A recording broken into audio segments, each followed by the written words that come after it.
قرآن کی تلاوت کرتا ہے،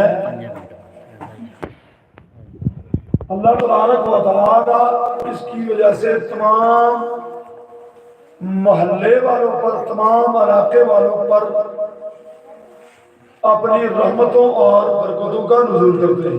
ایک بندہ اگر قرآن کی تلاوت کر رہا ہے تو ذرا تصور کریں، جہاں پر اتنے سارے بچے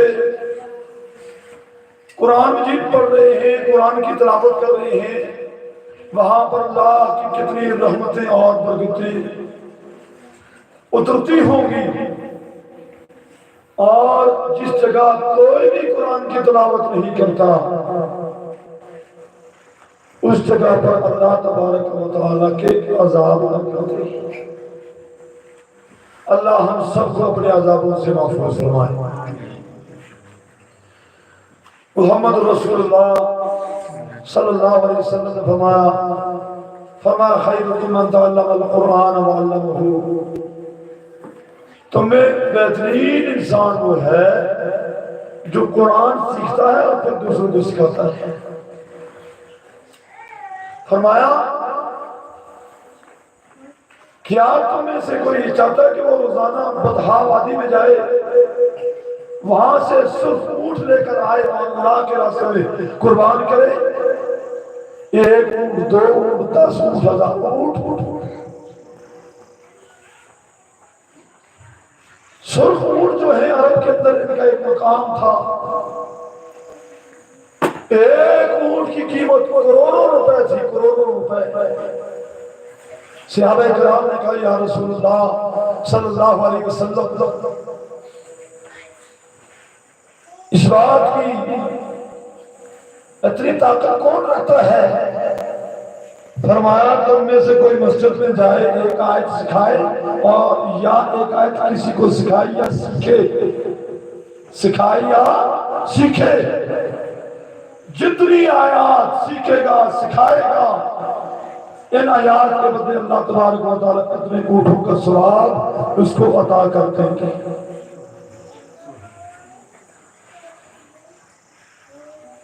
پھر اللہ تبارک و تعالیٰ نے یہ کہا ہے اُذِنَ لِلَّذِينَ، اللہ تبارک و تعالیٰ نے یہ کہا ہے کہ گھروں کے اندر اللہ کے ذکر کو بلند کیا جائے، گھروں کے اندر مساجد بھی بنا دیں، عام گھر بھی بنا دیں۔ یہ آپ کا جو سلسلہ ہے مجھے بڑا پسند آیا ہے۔ میں اکثر لوگوں کو یہی مشورہ دیتا ہوں کہ ہر محلے میں ایک کمرہ مختص کیا جائے، ایک جگہ مختص کی جائے، اور وہاں پر جو اس محلے کے بچے ہیں ان کو اچھے طریقے کے ساتھ قرآن اور حدیث سکھائی جائے۔ دیکھیے محلے سطح کے اوپر ہم دنیا کے کئی کام طے کرتے ہیں۔ ہماری شادی کا مسئلہ ہوتا ہے، ماتم کا مسئلہ ہوتا ہے، یا کوئی اور مسئلہ ہوتا ہے، تو وہ ہم نے محلے سطح کے اوپر ایک سیٹنگ کی ہوئی ہوتی ہے۔ کتنی اچھی بات ہے اگر اس طرح ہر محلے میں 10 کا رہے، 5 کا رہے، ایک جگہ مختص کی جائے، جتنے بچے ہیں ان کو اس طرح قرآن اور حدیث سکھائی جائے۔ کیونکہ مساجد جو ہوتی ہے وہ راستے میں طرح طرح کی شہادتیں کرتے ہیں، کبھی جاتے ہیں کبھی نہیں جاتے۔